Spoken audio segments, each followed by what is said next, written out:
جو عورت عدت نہیں کمپلیٹ کرتی تو اس کے بارے میں آپ کیا فرماتے ہیں؟ عدت کرنا فرض ہے، آپشنل نہیں ہے کہ آپ کریں یا نہ کریں، اور عدت چاہے طلاق کی ہو چاہے وفات کی ہو، دونوں ہی کرنا لازم ہے۔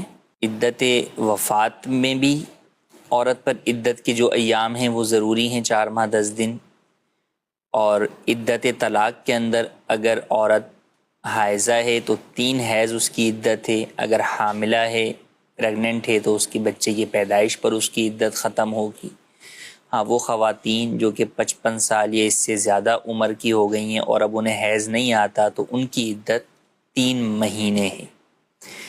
اب عدت کو پورا کرنا یہ ہر عورت کے اوپر ضروری ہے، ٹھیک، یعنی پورا کرنے سے مراد جو اس کی پابندیاں ہیں ان پابندیوں کو ان ایام کے اندر اسے اختیار کرنا ہے، ان چیزوں سے بچنا ہے، گھر سے باہر نکلنا اسے جائز نہیں ہے، بلا ضرورت شرعی زیب و زینت کرنا یہ اسے جائز نہیں ہے، آگے نکاح وہ نہیں کر سکتی، تو یہ ساری پابندیوں کو پورا کرنا ہے۔ اب اگر کوئی عورت گھر سے باہر آ رہی جا رہی ہے، زیب و زینت کر رہی ہے تو گناہ گار ہوگی، اس کی جو عدت کا ٹائم پیریڈ ہے وہ جب مکمل ہو جائے گا تو وہ گزر جائے گا، وہ رکے گا نہیں، وہ ٹائم پیریڈ اپنے ٹائم پر ہی ختم ہو جائے گا، عدت اس کی ختم ہو جائے گی۔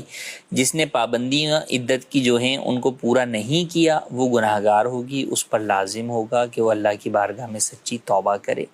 اور اس میں جو بعض لوگوں کے ذہنوں میں ہوتا ہے کہ بعض شوہر معاف کر کے چلے جاتے ہیں کہ بھائی ہماری طرف سے تمہیں معاف ہے، تم عدت نہیں کرنا، یا بعض لوگ جو ہے وہ صرف 40 دن تک عدت کرتے ہیں، یا عورت کا ہاتھ پکڑ کے گھر سے باہر نکال کر عدت ختم کر دیتے ہیں، تو ان باتوں کی کوئی حقیقت نہیں ہے۔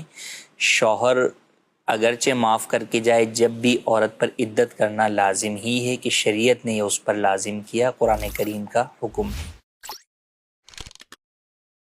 میرا مفتی صاحب سے یہ سوال ہے کہ ایک مائی صاحبہ ہیں، ان کے 3 بچے ہیں اور ایک بچے سے وہ ناراض ہیں اور سخت ناراض ہیں، اور وہ بچہ اس کو راضی بھی نہیں کر سکا، تو وہ ان کے پاس کچھ زمین ہے، تو وہ زمین کہنے کے باوجود بھی وہ اس بیٹے کو نہیں دینا چاہتی ہیں، اور وہ دونوں بیٹوں کو دینا چاہتی ہیں، تو کیا وہ دونوں بیٹے وہ زمین لے سکتے ہیں؟ اس پہ کوئی مائی صاحبہ گناہ گار تو نہیں ہوگی، یا وہ بچے جو زمین جن کو دے رہی ہیں وہ تو گناہ گار نہیں ہوں گے؟ کیا حکم ہے اس کا؟ پہلی بات تو یہ ہے کہ بیٹے کو چاہیے کہ ماں کو راضی کرے، صحیح، کہ ماں باپ کی رضا میں رب کی رضا ہے، اور ماں باپ ناراض ہوں تو رب ناراض۔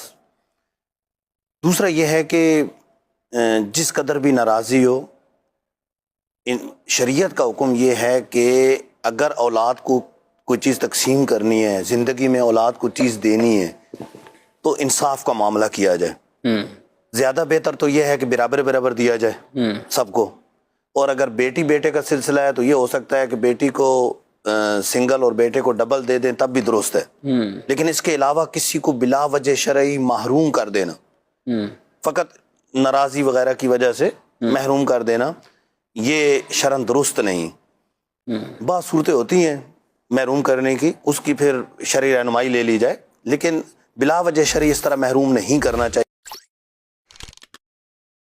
مفتی صاحب کے بارگاہ میں سوال عرض ہے کہ بھی آج کل آن لائن ارننگ کے بارے میں زیادہ رجحان پڑتا جا رہا ہے، کہ آج کل ہمارے ہاں یہ رجحان پڑتا جا رہا ہے کہ بھی کچھ کو یہ لالچ دی جاتی ہے کہ بھی بغیر انویسٹمنٹ میں کیسے کمانا ہے، اور آگے گروپوں کے اندر کبھی کچھ کو آن لائن ارننگ کے اندر یہ لالچ دیا جاتا ہے کہ بھی آپ دوسرے گروپوں میں جوائن کروائیں، اتنے بندوں کو جوائن کروائیں گے تو آپ کو اتنا بینیفٹ ملے گا۔ تو یہ آن لائن ارننگ کے ان میتھڈس کے بارے میں آپ کا کیا کہنا ہے، اور اگر ہم نے آن لائن ارننگ کرنی بھی ہو تو ان کے اندر کن چیزوں کی احتیاط کرنی ہے اور کن چیزوں سے بچنا لازمی ہے، اور شرعی تقاضوں کے مطابق آن لائن ارننگ کے بارے میں آپ کا کیا کہنا ہے، اس کے بارے میں آپ ارشاد فرما دیں۔ جی، آن لائن ارننگ کے اوپر پورا چیپٹر ہی گویا کہ انہوں نے مختلف زاویوں سے سوال کیا ہے۔ چلے ان کی جو ابتدائی بات تھی کہ لوگ اس طرح کی ترغیبات بھی دیتے ہیں اور کہتے ہیں کہ یہ گروپ جوائن کر لیں، فلاں ہو جائے، تو اس کے کوئی آن لائن ارننگ کے حلال طریقے بھی ہیں، یا ابتدائی یہ کیا حکم، پھر آگے جو اس کا کوئی جائز طریقہ تو؟ آن لائن ارننگ یعنی ای کامرس یا ڈیجیٹل پلیٹ فارمز کے اوپر بزنس کرنا، اس کے مختلف طریقے رائج ہیں، اور ایک نہیں بے شمار طریقے ہیں، تو یہ پوری ایک الگ انڈسٹری ہے ای کامرس کی۔ اس کے اندر بہت ساری چیزیں ناجائز ہیں اور کچھ چیزیں جائز بھی ہیں. کچھ چیزوں کو اگرچہ کاروبار کا نام دے دیا گیا لیکن در حقیقت وہ کاروبار ہیں نہیں. جیسے انہوں نے سوال میں کہا کہ بھئی بغیر انویسٹمنٹ کے ارننگ کرنا، کمانا، اس کا طریقہ کار یہی کہ آپ ابتدائی طور پر کچھ پیسے دے کر ممبر بن جاتے ہیں کسی کمپنی کے، یا ان سے کوئی چیز آپ پروڈکٹ ان کی خرید لیتے ہیں. اب اس کے بعد آپ نے یہی پروڈکٹ جو ہے وہ آگے 4 آدمیوں کو بیچنی ہوتی ہے. ان 4 آدمیوں کو پھر یہی ذہن بنانا ہوتا ہے کہ یہ آپ مزید آگے 4 کو بیچیں. ٹھیک ہے. تو یوں اس طرح، اور پھر یہ جتنا آگے بکتی چلی جائے گی چیز، پیچھے والوں کو کمیشن اس حساب سے ملتا رہے گا. یعنی جس کے تحت جتنے ممبر بڑھتے چلے جائیں گے اس کا کمیشن زیادہ ملتا رہے گا. تو اس کو اس انڈسٹری کے اندر جو کہا جاتا ہے ملٹی لیول مارکیٹنگ کا یہ نام ہے اس کا. ٹھیک. تو ملٹی لیول مارکیٹنگ کا یہ طریقہ کار شرعی اعتبار سے ناجائز ہے، ہرگز اس کی اجازت نہیں ہے، اور اس کے ذریعے سے حاصل ہونے والی آمدنی بھی حرام ہے. کیوں ناجائز ہے؟ اس لیے ناجائز ہے کہ آپ جو ممبر جس بھی چیز کے بن رہے ہوتے ہیں اس کی کوئی حیثیت نہیں ہوتی. اچھا، کوئی پروڈکٹ بسا اوقات آپ بیچ رہے خرید رہے ہوتے ہیں تو وہ پروڈکٹ اس بات پر مشروط ہوتی ہے کہ بھئی یہ پروڈکٹ آپ نے خریدنی ہے اور ساتھ میں آپ کو ممبر بنانے، تو آگے آپ کو آمدنی ملے گی کہ کمیشن ملے گا، ورنہ نہیں ملے گا. کئی دفعہ تو ہوتا ہے کہ وہ جو پروڈکٹ ہوتی ہے اس کی قیمت ہی خواہ خواہی میں ہی بہت زیادہ رکھی ہوئی ہوتی ہے. تو وہ چیز مارکیٹ کے اندر اگر 1000 کی دستیاب ہے تو یہاں پر وہی چیز 5-10 ہزار روپے کی مل رہی ہوگی. ٹھیک. تو اس اعتبار سے بھی ایک طریقے سے دھوکہ دیا جا رہا ہوتا ہے. پھر دوسرا پہلو یہ کہ اگر آپ کسی بھی شخص کو راغب کرتے ہیں اس بات کی طرف کہ آپ یہ چیز خرید لیں، اور آپ کے ذریعے سے آپ کی انفرادی کوشش سے وہ شخص وہ چیز خرید لیتا ہے، تو آپ کمیشن کے حقدار ہو گئے. لیکن اب وہ مزید جو اور کسٹمر بھی لے کر آتا ہے ان کسٹمر کا بھی کمیشن آپ کو ملتا ہے جس کے آپ حقدار نہیں ہیں. شریعت کے اندر آپ کو اپنی محنت کا تو کمیشن مل سکتا ہے، دوسرے کی محنت کا کمیشن نہیں مل سکتا. جو ایک پوری چین چلا پوری آگے تک ایک چین جو ہے وہ چل رہی ہوتی ہے.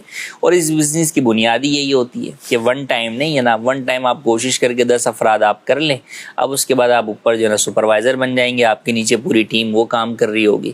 اچھا، اب ہر شخص در حقیقت وہ دوسروں کو کیوں قائل کر رہا ہوتا ہے یا راغب کر رہا ہوتا ہے؟ وہ اس لیے کر رہا ہوتا ہے کہ اس نے جو ابتدائی طور پر انویسٹمنٹ کی ہوتی ہے ممبر بننے کے لیے یا کوئی پروڈکٹ خریدنے کے لیے، وہ اپنی اس پروڈکٹ کے پیسوں کی ریکوری کے لیے دوسرے کو اس جال میں پھنساتا ہے، دوسرا اپنی ریکوری کے لیے تیسرے کو جال میں پھنساتا ہے. تو ہر شخص جو ہے وہ در حقیقت جو اس نے ابتدائی انویسٹمنٹ کی ہوتی ہے وہ اس کو واپس حاصل کرنے کے لیے یا اس کے ذریعے سے اور زیادہ پیسہ کمانے کے لیے آگے ہر شخص کو اسی بات کے اندر جو ہے وہ پھنساتا چلا جاتا ہے، بیوقوف جو ہے وہ بناتا چلا جاتا ہے. تو اس بات کی اسلام میں اجازت نہیں ہے. تو اسلام اس طرح کی ارننگ سے، اس طرح کے کمیشن کے طریقہ کار کی جو ہے وہ مذمت کرتا ہے.